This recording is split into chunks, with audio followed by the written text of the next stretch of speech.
여러분 안녕하세요. 네, 컴퓨터 일반 요약집 강의를 진행하도록 하겠습니다. 자, 우리가 이번에는 이제 멀티미디어 데이터 쪽을 한번 살펴볼 건데, 먼저 이미지에 대해서 보도록 할게요. 이미지에서 우리가 이제 구분해 줘야 될 거는 비트맵과 벡터 방식의 특징적인 요인이에요. 그래서 비트맵은 어떤 거냐면 확대를 시켜주면 어떻게 된다라고 그랬죠? 삐뚤빠뚤해진다 그래서 비트맵이다라고 그랬죠. 그래서 하나하나를 점으로 표현을 하는 거고요. 그 점을 우리는 용어상으로 화소다라고 합니다. 그래서 화소로 이미지를 표현하는 방식이 비트맵이고, 확대를 하면 테두리가 거칠어진다. 거칠어진다라는 것을 다른 말로 계단 현상이 나타난다. 그렇게도 이제 이야기를 하고 있고요.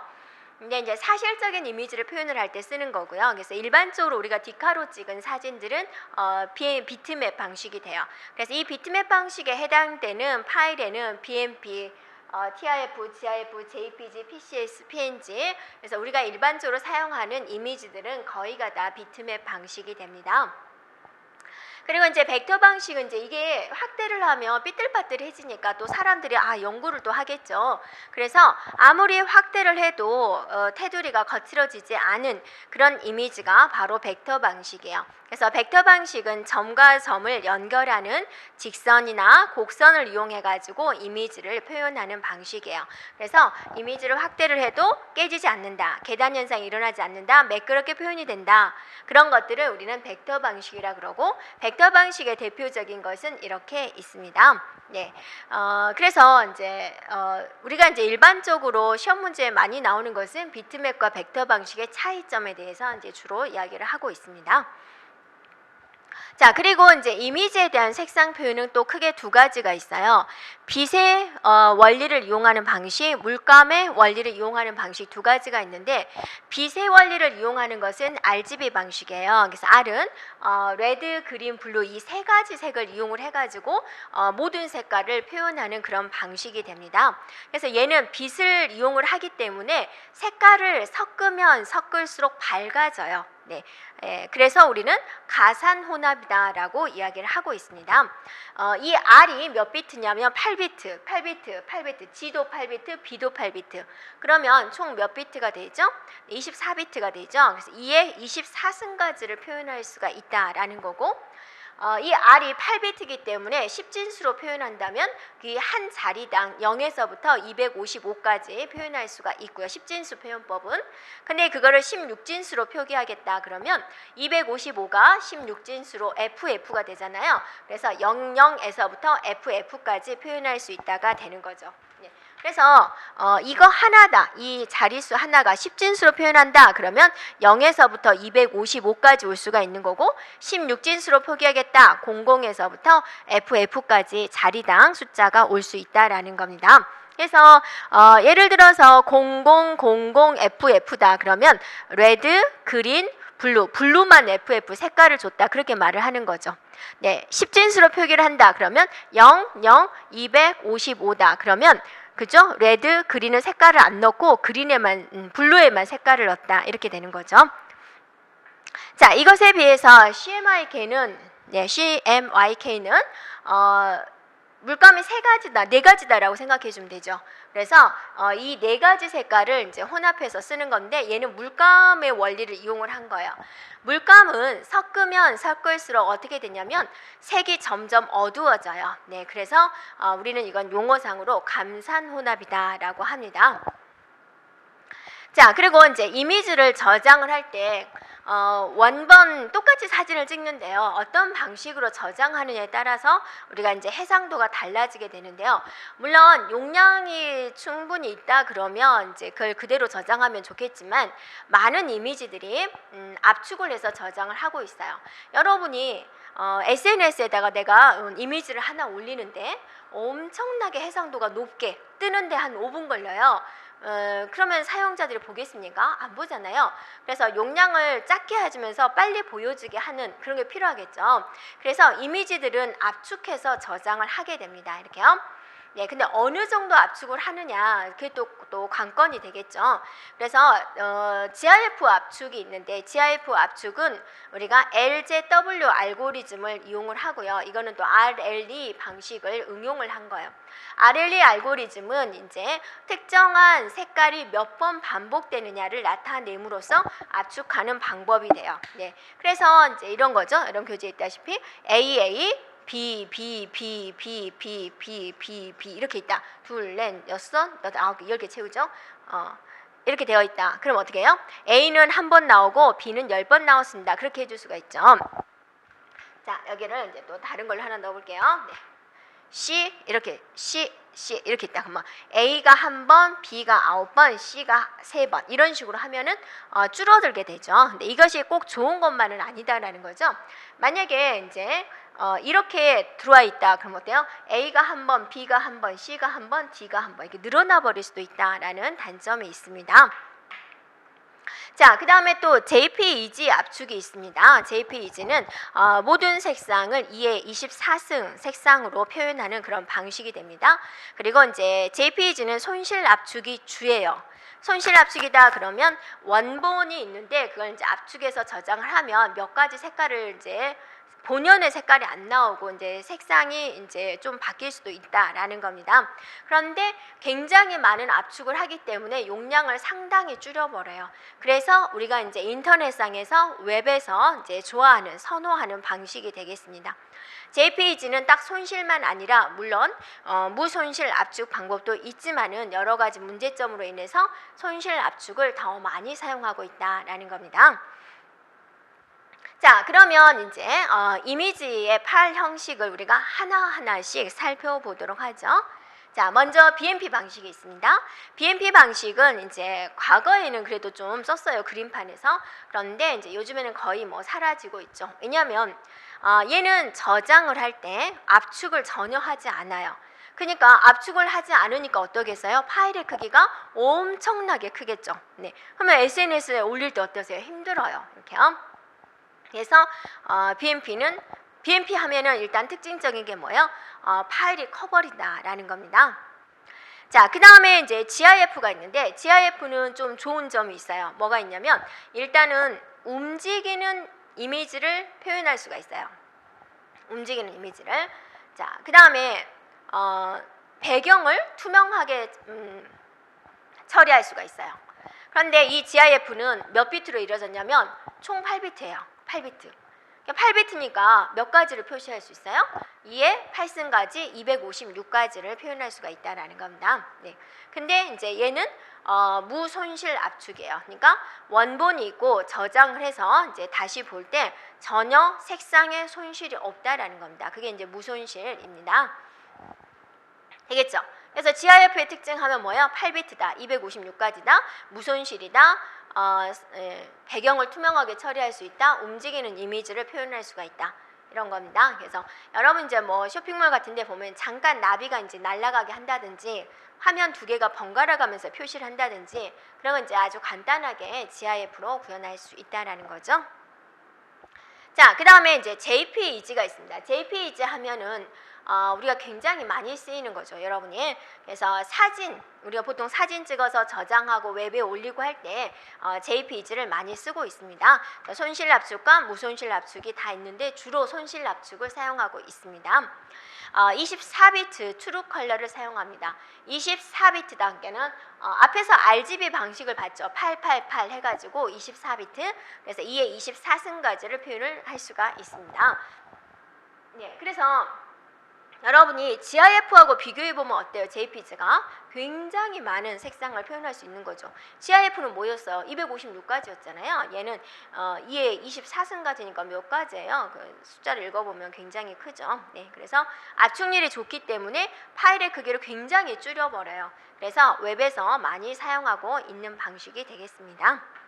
그 다음에 이제 PNG 방식은 이제 요즘에 좀 많이 쓰고 있는 방식이죠. JPG보다는 항상 우리가 JPG랑 비교를 해요. 왜냐하면 JPG를 사람들이 굉장히 많이 쓰고 있기 때문에. 그래서 JPG보다는 해상도가 좋고 JPG보다는 해상도가 좋으니까 어쩌겠어요? 용량을 많이 차지하겠죠. 네, 조금 더 많이 차지합니다. PNG가. 대신도 이제 해상도가 좋아서 선명하기 때문에 우리가 이제 PNG를 조금 자주 쓰고 있습니다. 자, 그 다음에 PCX가 있습니다. PCX도 이미지 파일이라는 거. 그래서 문제가 또 이렇게 나오죠. 이미지 파일의 종류가 아닌 것은 뭐 이런 식으로 해서 종류가 있다는 거 살펴보면 되고요. 자, 그 다음에는 이제 사운드 보겠습니다. 사운드에 관련된 문제는 그렇게 자세히는 나오지 않아요. 나오면은 이제 사운드 파일의 종류가 아닌 것은 그 정도로 이제 나오고 있습니다. 그래서 WAV, AU, MP3, 릴 오디오 이런 게 모두가 다 사운드에 관련된 파일이 되겠습니다. 자, 그래서 WAV 하면은 이제 윈도우즈에서 이제 주로 사용하는 그런 방식이 된다라는 거, 네, 그 정도 알고 있으면 될 것 같고요. 자, 그 다음에 이제 컴퓨터에서 처리하는 방법에 따른 사운드 분류에 디지털 오디오가 있고요. 네. 자, 아날로그 파형을 디지털 형태로 변환한 것입니다. 네, 그래서 그 다음에 이제 미디인데 미디는 이제 자격증 쪽에서는 한번 나온 적이 있어요. 그래서 얘는 뭐냐면 이제 음을 연주하는 방법, 연주 시기 이런 것들에 대한 정보를 가지고 있다라는 거. 자, 악기와 컴퓨터, 악기와 악기끼리 주고받을 수 있는 언어. 네, 그다음에 이런 이제 신호 체계 표준이다라는 거, 특징적인 거 그냥 보면 되겠습니다. 자, 비디오에 대해서는 이제 비디오에서는 어떤 문제가 출제가 되었냐면 용량 구하는 문제가 이제 출제된 적이 있고요. 비디오다라고 하면 이제 움직이는 이미지가 되겠죠. 그래서 움직이는 이미지는 어때요? 네, 움직이는 이미지가 움직인다라는 거죠. 그래서 이미지가 굉장히 빠르게 움직이면 애니메이션 효과 같은 걸 우리가 볼 수가 있는 거죠. 네, 그래서 비디오는 일반적으로 여러분 TV가 초당 30프레임, 그러니까 1초에 30장의 이미지가 지나가는 듯한 효과다라는 거고, 영화인 경우는 이제 초당 24프레임, 1초에 24장의 사진이 넘어가는 듯한 그런 효과를 있다라는 겁니다. 자, 비디오 파일 형식에는 뭐가 있느냐? AVI, MOV, MPEG, ASF, DIVX 이런 것들이 있다라는 거고요. 자, 우리가 이제 눈여겨볼 거는 용량 구하는 문제입니다. 그래서 비디오를 구성하고 있는 그 하나의 이미지를 우리가 뭐라고 그런다고요? 네, 프레임이라고 한다라는 거예요. 그래서 비디오를 나타나기 위해서 사진 짠짠짠 넘어가는데 그 한 장면 한 장면을 뭐라고 그런다? 프레임이라고 한다라는 겁니다. 네, 그럼 비디오 크기는 어떻게 구하느냐? 이미지가 몇 장 넘어가느냐를 봐서 이미지 하나의 용량에다가 몇 장이냐 그 개수를 곱해주면 되겠죠. 그래서 우리가 계산을 할 때 TV는 30프레임, 1초에 30장 곱하기 30을 하면 되고 영화는 24프레임, 그러니까 곱하기 24를 해주면 되겠다라는 겁니다. 그러면 여러분이 이렇게 생각을 해볼까요? 용량 구할 때 어떻게 구한다 그랬어요? 이미지, 이 이미지가 몇 장이냐, 그죠? 이미지 곱하기 장수 이렇게 계산하는 거잖아요. 그럼 이 이미지가 용량이 얼마냐? 이 이미지는 어때요? 가로 곱하기 세로 하는 거죠. 그래서 네, 어디가 나왔죠? 가로 곱하기 세로. 네, 여러분 수식을 제가 초당 비디오 수에 있네요. 네, 가로 곱하기 세로 이게 바로 뭐예요? 이미지의 크기가 되잖아요. 이미지의 크기 됐죠? 그 다음에 이 하나하나 픽셀이 이 하나의 픽셀이 용량이 몇 비트 차지하느냐라는 거, 그리고 프레임 수, 장수 몇 장이냐라는 거죠. 장수. 그 다음에 보통 우리가 1초로 하는데 1초가 기본이잖아요. 근데 뭐 10초, 20초 그러면 곱하기 또 초를 해주면 되는 거죠. 그래서 예를 들어서 화소당 24비트다. 점 하나당 24비트다 그거죠. 그리고 352, 242 가로가 352개의 점, 세로가 240개의 점, 그 다음에 24비트 여기까지가 어때요? 하나의 이미지의 용량이 되는 거죠. 네, 그리고 이게 이제 초당 30개를 준다. 30개 곱하기 1은 1초니까 제가 안 쓴 거죠. 이렇게 하면 총 비디오 용량이 나오겠다라는 거죠. 그래서 이 비디오 용량 구하는 문제는 우리가 기출에서 한번 출제가 된 적이 있습니다. 네, 그래서 살펴보면 되겠습니다. 자, 그 다음에 이제 MPEG에 대해서 볼 건데, MPEG는 이제 동영상 압축 기술이 되는 거죠. 네, 그래서 그러니까 1, 2, 3, 4, 7, 10, 21 이렇게 해서 나오고 있습니다. 그래서 특징적인 거 여러분이 이제 기억을 해주면 될 것 같아요. 그래서 어떤 이제 뭐 법률이다, 안내문이다 그런 건데 MPG1은 뭐에 대한 안내냐라고 생각해주면 돼요. 주로 CD 제작에 관련된 내용입니다. CD 제작에 사용된 것이 MPG1이 되는 것이고요. CD에서 한 발짝 발전된 게 뭐죠? DVD죠. 그래서 DVD에 관련된 건 MPG2가 되는 것이고요. 그 다음에 MPG4가 이제 인터넷 방송의 핵심 기술에 해당된 그런 내용이 들어가 있는 거고, MPG7이 이제 동영상 데이터 검색, 전자상거래 이런 것에 개발된 이제 압축 기술이 되고요. 자, MPG21은 이제 이런 MPG 기술들을 통합해가지고 디지털 콘텐츠에 대한 제작, 유통, 보안 이런 전 과정을 이제 관리할 수 있는 기술이 되겠습니다.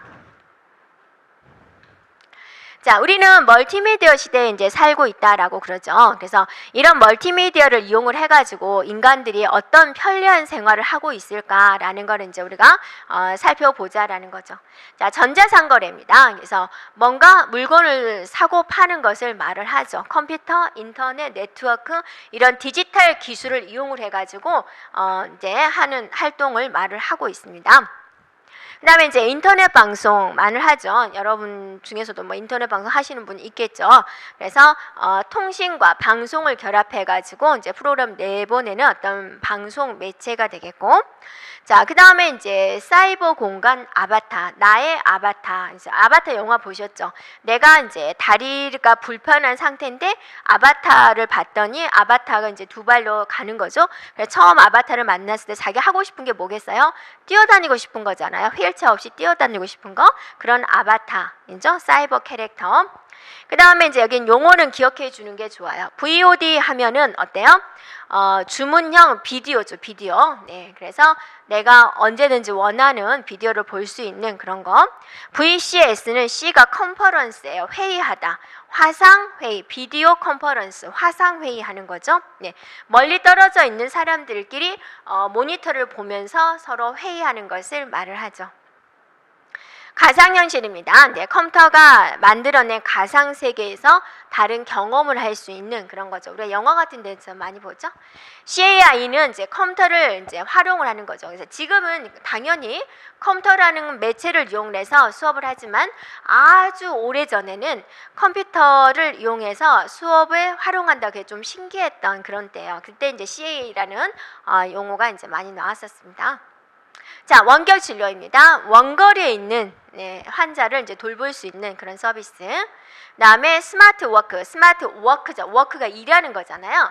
원래 사무실에 출근해서 일을 해야 되는데 내가 하는 업무가 그냥 인터넷으로 모든 것을 처리하는 업무예요. 그러면 이제 이런 사무실 같은 장소, 정해진 장소에 출근 도장을 찍고 거기서 근무를 할 수 있는 그런 환경을 이야기를 하고 있습니다. 자, 그 다음에 이제 웹 서비스에 대한 진화를 볼 건데, 우리가 이제 많은 언론에서 이런 이야기를 하죠. 웹 1.0의 시대, 2.0의 시대, 3.0의 시대 이런 이야기가 종종 나올 겁니다. 그래서 변화를 보면 웹 1.0의 시대다라고 하면 약간 수동적인 거예요. 모든 거 운영자가 정보를 주는 것이고 나는 정보를 받기만 하는 그런 상태였다라는 거. 그러다가 웹 2.0 시대로 오면서 블로그를 생각해 주면 돼요. 블로그는 어떤 업체에서 하는 것보다는 개인이 활동하는 게 좀 많죠. 그러니까 나도 뭔가를 만들어낼 수가 있다. 내가 블로그에 어떤 글을 올렸는데 하루아침에 인기가 됐어요. 굉장히 이슈화된 블로그를 올려서 이제 사람들이 많이 읽어서 방문을 한 그런 거잖아요. 나도 참여할 수 있다. 나도 정보를 만들어낼 수가 있다. 정보에 대한 공유, 참여 이런 것을 이제 나타내는 부분이 웹 2.0의 시대다라는 거죠. 그러다가 이제 웹 3.0의 시대다. 그래서 뭐냐? 개인화, 지능화, 상황 인식 이런 것들을 이제 변화한다라는 거죠. 지능화된 웹입니다. 그래서 맞춤형 콘텐츠 서비스를 제공을 하는 것을 말을 한다 거죠. 옛날에는 어때요? 무작정 배포됐잖아요. 스팸 메일이 정말 많았잖아요. 근데 이제는 지능화돼 가지고 이 사람이 필요한 정보만 이렇게 뭐 메일로 보내는 거죠. 그러면 이제 받는 사람이 자기가 관심 있는 분야니까 조금은 그래도 전에보다는 그래도 낫지 않겠냐라는 거죠. 그래서 3.0의 시대는 개인 맞춤형 컨텐츠 서비스를 제공하는 시대다라는 겁니다. 네, 그 다음에 이제 최신 컴퓨팅 기술에 대해서 볼 건데요. 지금 이제 우리는 이제 IT 시대에 살고 있는 거고, 이 IT 시대에 새로운 개념들이 어떠한 것이 있는 건지 한번 간단히 살펴보도록 하겠습니다. 자, 먼저 이제 유비쿼터스인데요. 유비쿼터스는 뭐냐면 핵심이 어디냐면 언제나 존재하지만 보이지 않아요. 나를 따라다니는 보디가드예요. 나를 따라다니는 그림자 같은 존재예요. 그러니까 언제 어디서나 네트워크에 연결되어 있는 상태예요. 모든 건 다 네트워크로 처리하잖아요. 뭐 내가 집에 있는 내가 여기 바깥에 있는데 집에 있는 보일러를 켜고 싶다. 스마트폰으로 하는데 그것도 네트워크가 연결이 되어야지 가능한 거잖아요. 네트워크가 안 되면 불가능한 거잖아요. 네. 그래서 언제나 네트워크가 존재한다. 우리 눈에는 보이지 않지만 항상 모든 곳에서 네트워크가 연결되어 있어야 된다. 그게 이제 유비쿼터스에 대한 기술이 됩니다. 그래서 내가 막 왜 네트워크 안 돼? 왜 와이파이 안 터져? 그런 게 아니라 무의식적으로 의식하지 않아도 자연스럽게 모두 연결되어 있는 상태를 우린 유비쿼터스라 그런다. 자, 유비쿼터스의 기술 중에 뭐가 있냐면 RFID가 있어요. 그래서 전파를 이용해 가지고 먼 거리에 정보를 인식하는 기술을 말을 합니다. 그래서 이동 중에서도 인식이 가능해요. 무선 주파수를 사용합니다. 네, 그리고 여러 개의 태그를 동시에 인식할 수가 있어요. 쉽게 말한다면 여러분이 이렇게 생각을 해보세요.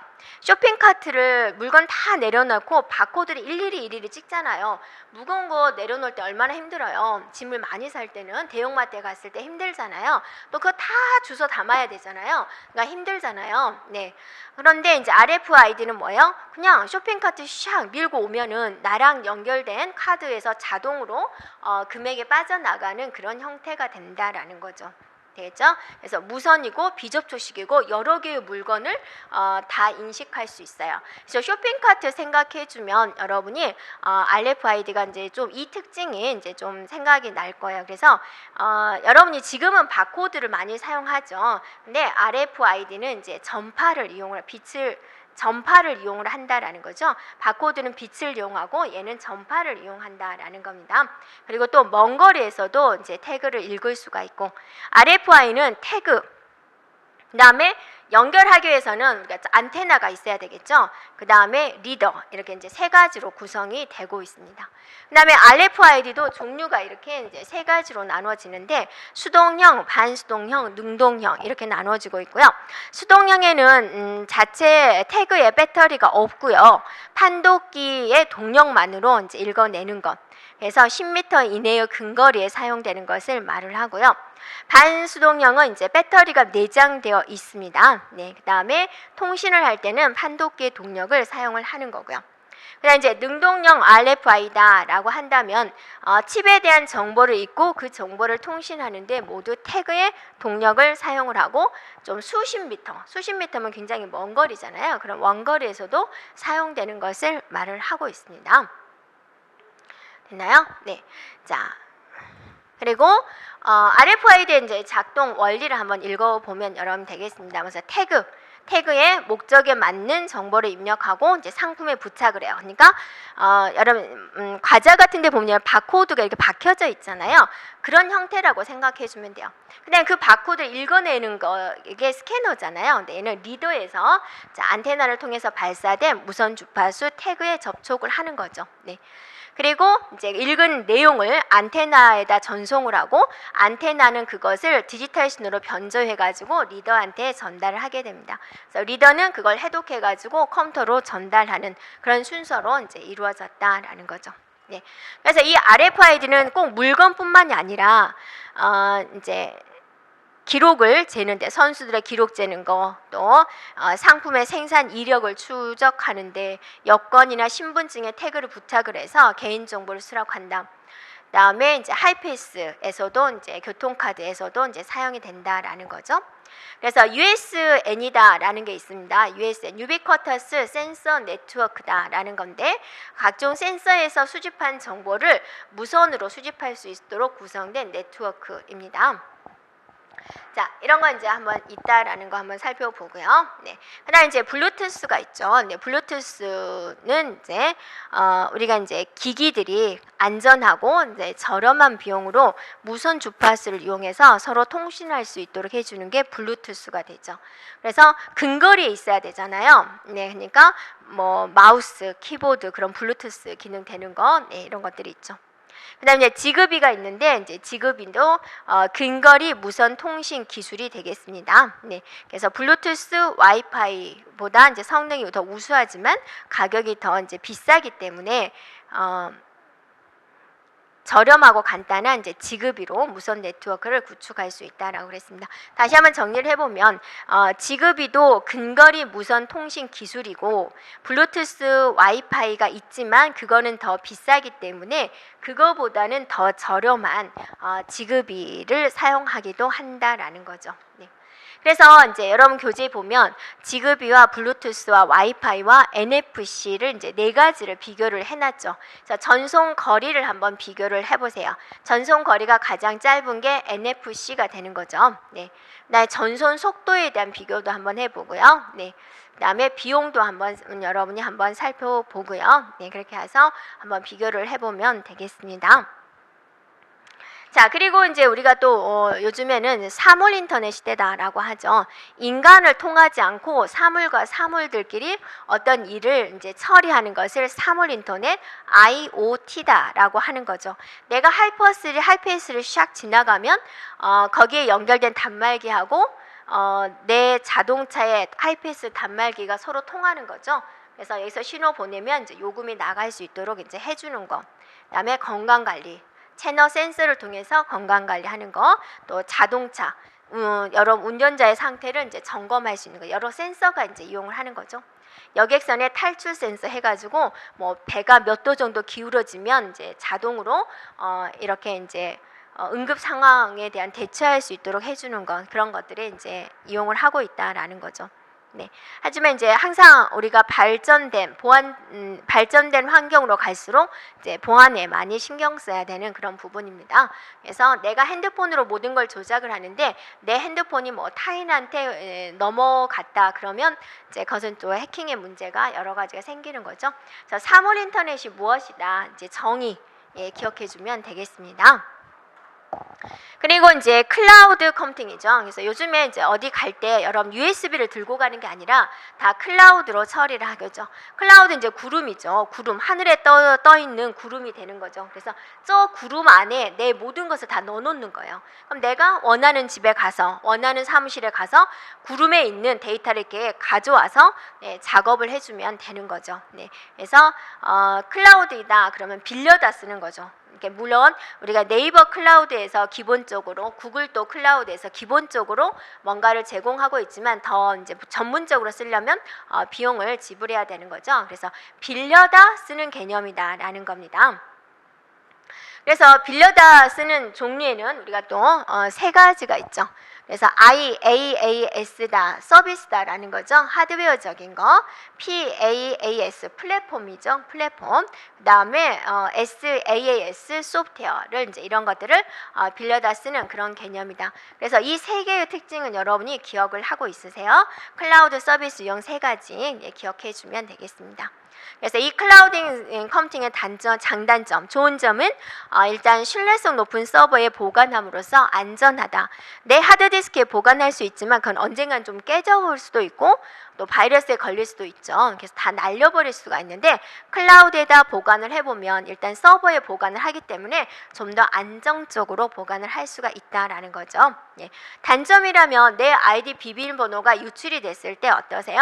개인정보가 유출될 수 있어요 라는 거죠. 자, 그 다음에 이제 빅데이터다라는 말이 있어요. 크다라는 거죠. 데이터의 양이 엄청나요. 그래서 요즘에는 빅데이터 시대죠. 뭔가 수집하면은요 기본이 막 10만 건 막 그래요. 그러면 그 중에서 나한테 필요한 데이터 이렇게 이제 내고 분석을 미래 예측을 하는 거죠. 네. 그래서 뭐 이 어떤 사람인데 이 사람은 사기칠 확률이 높아, 보험 사기칠 확률이 높아, 그런 식으로 이제 예측을 하는 거죠. 그럼 그 전에 많은 데이터를 가지고 사람들의 성향, 환경 그런 걸 분석을 해가지고 그런 걸 예측을 하겠죠. 그래서 빅데이터의 특징은 우리가 보통 3V다라고 해요. 규모, 다양성, 속도, 이렇게 맞는 말이죠. 규모도 크죠, 다양성이죠. 딱 우리가 인터넷에 검색해가지고 나오는 그런 텍스트뿐만이 아니라 동영상에서 나오는 그런 말소리, SNS에서 오가는 내용들, 그런 것들도 모두 빅데이터 분석에 사용이 된다라는 거죠. 네.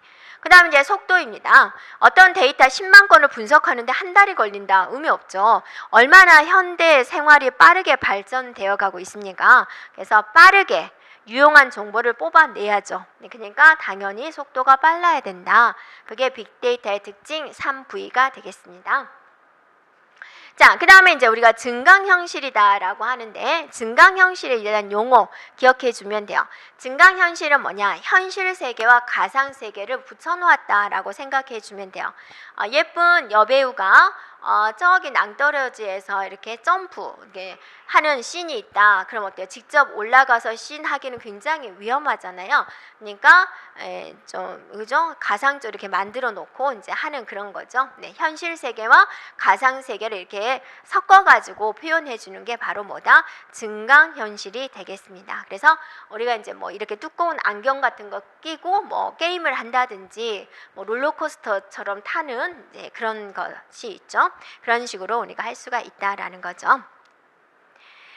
네. 자, 그 다음에 이제 컴퓨팅 기술 중에서 그리딩 컴퓨팅이 있는데, 그리딩 컴퓨터는 이제 뭐냐면, 자, 연결해 놓았다라고 생각해 주면 돼요. 거미줄처럼 이제 연결해 놓았다. 그러니까 컴퓨터 한 대로서는 별 볼 일 없지만 특징적인 컴퓨터를 연결을 해주면, 그러니까 국어 잘하는 사람, 영어 잘하는 사람, 뭐 수학 잘하는 사람 이렇게 모아놓으면 외부에서 딱 해줘. 외부에서 딱 물건 딱 주면은, 문제지 딱 주면은, 자, 그 세 사람이 각각 해내니까 바깥에서는 어때요? 잘 해내나 보다, 잘하는군, 이렇게 생각할 수 있다라는 거죠. 네. 그래서 그리드 컴퓨팅 하면 뭐야? 연결된 컴퓨터. 자, 테더링이다라고 하면 내가 다른 기기에 인터넷이 사용 가능하도록 해주는 거죠. 노트북이 이제 네트워크가 안 되면 내 핸드폰은 이제 무제한이니까 내 핸드폰에 역화 테더링 기술을 해서 노트북이 인터넷 할 수 있도록 해주는 거. 다른 기기도 인터넷 사용이 가능하도록 해주는 기술. 그게 뭐다? 테더링이다. 자, RSS입니다. 네. 어떤 특정한 정보를 사용자들한테 자동으로 알려주기 해주는 기술. 자, 트랙백입니다. 트랙백. 직접 댓글을 다는 게 아니라 내 블로그에 해당 의견에 대한 댓글을 작성하고 그 글의 일부분이 다른 사람의 그 댓글로 보이도록 하는 것. 여기서 핵심은 뭐예요? 직접 댓글을 작성하는 것이 아니라 그게 핵심이 됩니다. SSO는 뭐냐면 한 번의 인증 과정으로 여러 사이트를 이용할 수 있는 것을 말을 합니다. 그러니까 내가 학교에 딱 들어갔는데 학사 정보 시스템 이용할 때 로그인을 하죠. 도서관 이용을 할 때 또 로그인을 하죠. 평생교육원 이용할 때도 로그인을 하죠. 그런데 이게 딱 묶어져 가지고 한 번 학번과 비밀번호 입력을 하면 이 세 군데 사이트를 다 이용할 수 있으면 어때요? 편하잖아요. 그런 걸 SSO라 그래요. 한 번의 인증 과정으로 여러 사이트를 이용할 수 있도록 하는 것. 네. 자, 시멘틱 앱이다라고 하면 컴퓨터가 정보의 뜻을 이해하고 조작할 수 있는 차세대 진능형 웹이에요. 컴퓨터가 정보의 뜻을 이해를 하는 겁니다. 자, 스마트 그리드다라고 있습니다. 예. 그래서 생산, 운반, 소비 이런 과정을 접목을 해가지고 서로 상호작용 해가지고 효율성을 높인 지능형 전력망 시스템을 말을 하고요. 모바일 오피스, 말 그대로 이제 스마트폰으로 오피스 기능을 사용할 수 있는 것, 즉 회사의 업무를 처리하는 기술. 위치 기반 서비스는 기억하세요. LBS라고 합니다. 여러분 핸드폰에 위치가 되죠. 그래서 뭐 내 주변에 가까운 맛집, 내 주변에 가까운 뭐 주유소 그런 것들을 다 알 수가 있죠. 네, 위치 기반 서비스를 뭐라 그래요? LBS라고 그런다. 안구 인식, 눈동자 인식도 있습니다. 카메라를 보면서 눈을 깜빡하면 찰칵 예, 카메라 찍히는 거죠. 그런 예를 우리가 볼 수가 있습니다. 네. 자, 여기까지 하고요. 뒤에 있는 평가하기 문제는 여러분이 이제 책에 모두 있는 내용이기 때문에 스스로 여러분이 해보시고요. 네, 용어 정리를 나름대로 해주면 되겠습니다. 자, 여러분 수고하셨습니다.